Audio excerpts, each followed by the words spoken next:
Presidente. Profesor Fernando Pedrosa, buenas tardes. ¿Qué tal, Pepe? ¿Cómo estás? Bien, muy bien. ¿Y qué puede pasar a partir de aquí en las elecciones? La mayoría de los observadores en el mundo creen que no va a modificar absolutamente nada. Es más, creen que es un mensaje de miedo para quienes eventualmente pudieran tratar de oponerse. Pero no sé cómo lo ves vos. Bueno, primero decirte que estoy en shock, como casi todas las personas, ¿no? No perder esa dimensión de la sorpresa y de la locura que implica esta noticia, ¿no? Que ha tenido una gran repercusión en todo Occidente, y como bien decía recién el colega Calante y yo, no fue el primero. Él recordaba el de Litvinenko, yo me acuerdo también el de Boris Nemtsov, que era un líder liberal, que también fue liquidado, que hacía política, o el de Ana Politkovskaya, que era la periodista que escribía sobre la guerra de Chechenia, también liquidada. Entonces, primero la sorpresa de que aún siendo un personaje como el líder de la oposición, un tipo internacionalmente muy conocido, con muchos apoyos adentro y afuera, aún así fue, no quiero decir asesinado, porque todavía no están las pruebas, pero podemos decir asesinado. También me acordaba de Prigozhin, el del grupo Wagner. Que se murió curiosamente en un accidente aéreo. En un accidente aéreo. Todas las personas que van presentando alguna oposición al régimen van muriendo. Y en el medio un montón de ingenieros, políticos que se saltan por las ventanas también en forma... Pero más allá de esto, todavía no hay mucha información, es un régimen opaco, obviamente, además es una cárcel del fin del mundo, con lo cual va a ser difícil saber a ciencia cierta qué pasó. Pero a mí lo que quería decirte, Pepe, es que estamos también en un momento en que Occidente tiene que tomar algún tipo de responsabilidad en estos procesos de asesinatos y de apresar presos políticos. Kasparov, que es otro de los dirigentes que se opuso a Putin y que se fue, y por eso está vivo seguramente, creó una organización que se llama el Congreso de la Libertad Mundial, y que entre sus indicadores tiene 1 millón de presos políticos en todo el mundo, ¿no? Vos hablabas de las elecciones en Rusia, son una farsa. Son una farsa, no hay elecciones, evidentemente eliminó a todos los competidores, no hay forma de oponerse, no hay prensa libre.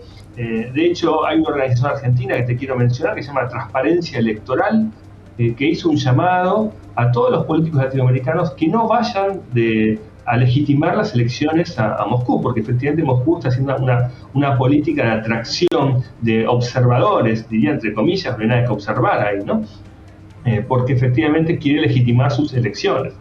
Y yo creo que la muerte de Navalny, si bien soy pesimista con respecto a que sirva para algo el sacrificio de este político, ojalá sirva, aunque sea para generar movimiento, toma de conciencia y repudio al hecho. Bueno, Fernando, creo que tenemos hace escasamente 10 minutos una declaración que no es tan fuerte como el hecho en sí, pero que me parece que es la que le sigue en importancia.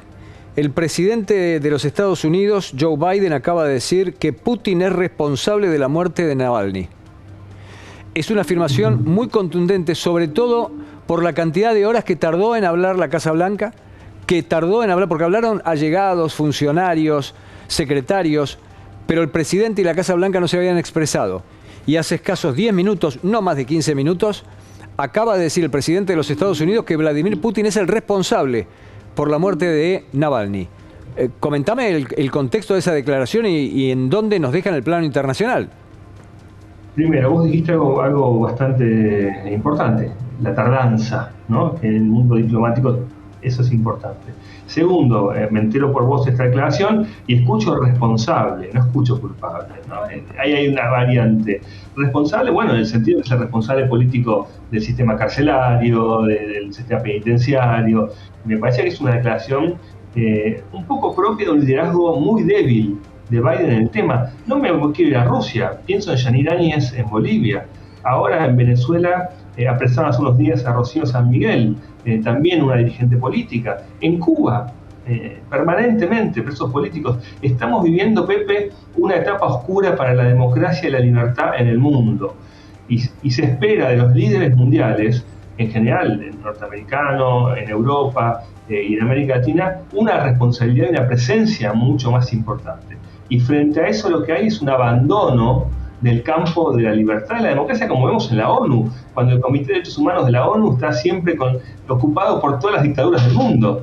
Entonces creo que estamos en una etapa preocupante y que Biden, me parece que a esta altura de partido, ya terminando su primer mandato, no va a cambiar esa posición débil, ese liderazgo poco convencido y que no tiene consecuencias para nadie. Lo que pasa en el mundo no tiene consecuencias y por eso es que Biden está dejando el mundo, después de su liderazgo, 4 años, mucho peor de lo que lo recibió.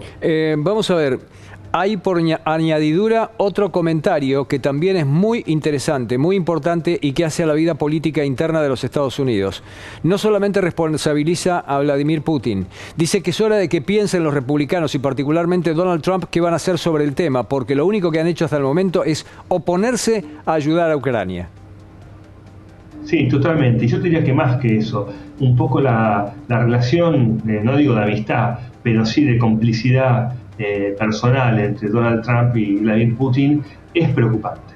Ya a esta altura del partido, hay que decirlo, es muy preocupante, no solo por Ucrania, ¿no? Porque además la responsabilidad de Rusia en las elecciones de otros países, en particular los latinoamericanos, por ejemplo en El Salvador, me parece que es un tema de extrema gravedad.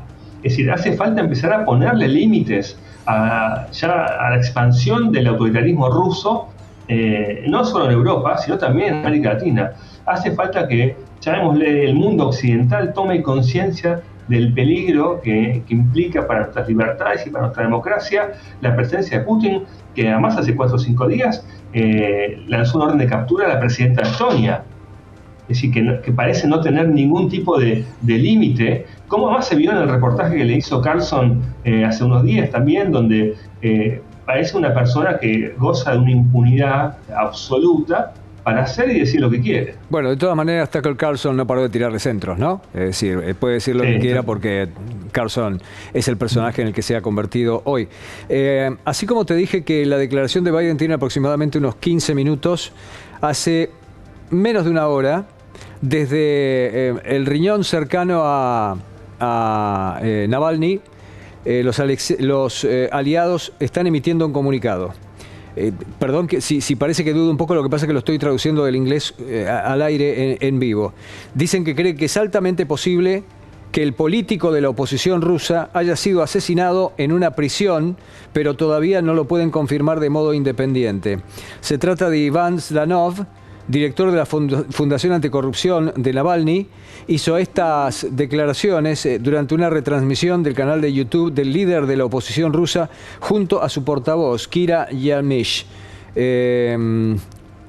Añade que el abogado de Navalny está volando a la colonia penitenciaria a última hora y llegará mañana por la mañana junto con los familiares del crítico del Kremlin. Para estar en el concierto de lo que es la política rusa, animarse a emitir un comunicado de este tipo es algo fuerte.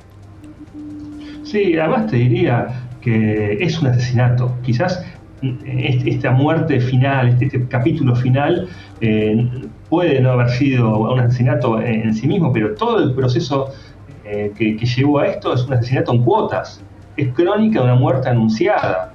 No solo por el envenenamiento que tuvo ya hace 4 años, de que salió muy debilitado, sino que después fue encarcelado en las peores condiciones. Fue sometido a encierros de castigo en forma permanente. Entonces yo creo que a esta altura de partida hay que hablar sin eufemismos también, ¿no? En estos momentos estamos conociendo también un comunicado del gobierno ruso advirtiendo en la ciudad de Moscú a quienes provoquen protestas masivas eventualmente por la muerte de Navalny. Las autoridades de la ciudad de Moscú advirtieron a la gente contra manifestaciones públicas después de la muerte de Navalny. En un comunicado recogido por las agencias de noticias rusas, la Fiscalía de la ciudad toma nota de una serie de convocatorias en línea para una manifestación masiva y dice que considera necesario advertir que eso viola la ley. La ley rusa exige que las organizaciones pidan permiso a las autoridades para cualquier reunión masiva. Me parece que están tratando de abortar cualquier tipo de manifestación al respecto, mientras estas reuniones bastante importantes en cuanto a la concurrencia de gente se están desarrollando en distintos lugares del mundo. La más numerosa ha tenido lugar hace poquitos minutos en Londres.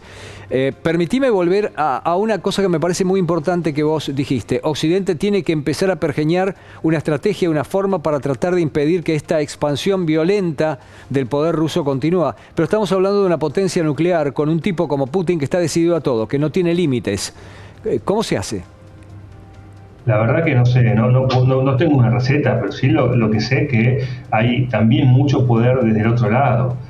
Me parece que en un mundo en el cual hay límites legales, hay límites políticos, hay capacidad de presión, de negociación, ¿no? Vos leí esa noticia recién también porque se está movilizando en forma no organizada mucha gente que apoyaba a Navalny en el monumento a las víctimas de los Gulag, que es un monumento que está frente a un edificio público en Rusia, para llevar flores, para hacer su homenaje, ¿no? Yo creo que efectivamente hay tareas que puede hacer Occidente de ubicación de apoyo a la oposición, a los intelectuales, a los artistas, a los políticos. Pero quiero decirte, en América Latina no lo está haciendo con Venezuela, con el helicoide, con esa cárcel terrible, que todo el mundo sabe lo que pasa. No lo está haciendo con Yanine Áñez, que tampoco tuvo un preso justo en Bolivia. No lo está haciendo con los presos cubanos, con Alcántara, con otros.